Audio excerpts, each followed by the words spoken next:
Hello friends, हमने ना एक वीडियो में किया था सॉन्ग से रिलेटेड क्वेश्चन किया था। उसमें हमने फंक्शन किए थे सॉन्ग के। ठीक है, तो आज हम क्राइटेरिया करेंगे। तो शुरू करते हैं।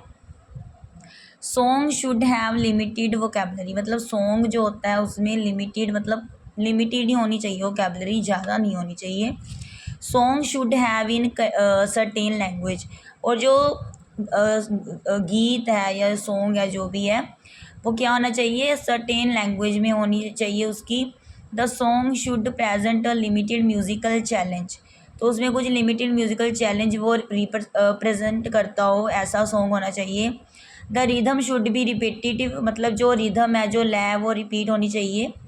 ठीक है, it is very helpful for children, और बहुत ही हेल्पफुल होता है सॉन्ग चिल्ड्रन के लिए। अब टेक्निक्स क्या है कि कैसे प्रेजेंट करना है अपना सॉन्ग को। टेक्निक्स फॉर प्रेजेंटिंग सॉन्ग्स, तो पहले है प्रिपेयर द स्टूडेंट्स, कि पहले बच्चों को प्रिपेयर करो। टेल देम अबाउट सॉन्ग, पहले तो उन्हें बताओ सॉन्ग के बारे में। फिर play a record or sing the whole song to the students, पहले उन्हें सॉन्ग के बारे में बता दो कि कौन सा सॉन्ग है, फिर वो प्ले करो सॉन्ग को या फिर गाकर सुनाओ पूरे बच्चों को, सारे बच्चों को। तो सारे बच्चों को वो गीत पूरा सुनाओ, ठीक है, चाहे वो रिकॉर्ड हो तब या फिर गाकर सुनाओ। ठीक है, दूसरा पॉइंट है गो थ्रू द वर्ड्स, तो पहले check it that the students understand the words और नोट। अब देखो आपने जो सॉन्ग है वो लिखवा दिया, ठीक है, अब आपने चेक करना है कि वो जो स्टूडेंट्स हैं जिनको आपने ये सॉन्ग लिख कर दिया है कि वो वर्ड्स को समझ रहे हैं या नहीं। फिर आप क्या करोगे, प्लेस करोगे न्यू वोकेबलरी को। These should be very little new vocabulary in any new song, मतलब क्या होनी चाहिए, जो नई वोकेबलरी आप ऐड करनी है अपने सॉन्ग में वो बहुत ही कम ऐड करनी है। ठीक है, लिटल। थर्ड पॉइंट है speak the song line by line.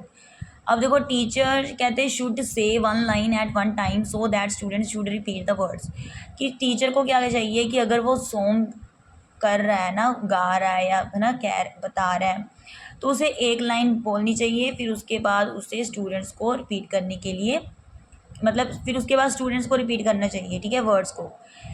Fourth point है ऐड रिदम, तो start to add rhythm like clapping finger snapping. Okay, तो देखो कैसे स्टार्ट करनी है रिदम, जैसे क्लैपिंग से स्टार्ट कर सकते हो रिदम को, या फिंगर्स चुटकी मार कर, है ना।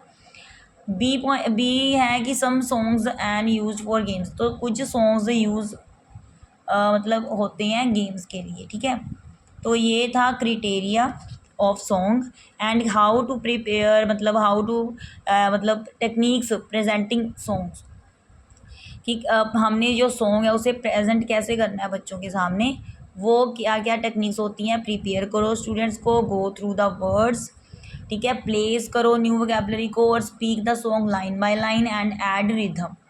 अब देखो कोई भी सॉन्ग है ना उसमें रिदम होती है ना, तो वो इंटरेस्टिंग बन जाता है। ठीक है, वो रिदम आप कैसे स्टार्ट कर सकते हो, क्लैपिंग से कर सकते हो, फिंगर स्नैपिंग से कर सकते हो। ठीक है, तो ये आपका आंसर अब कंप्लीट है। थैंक्स।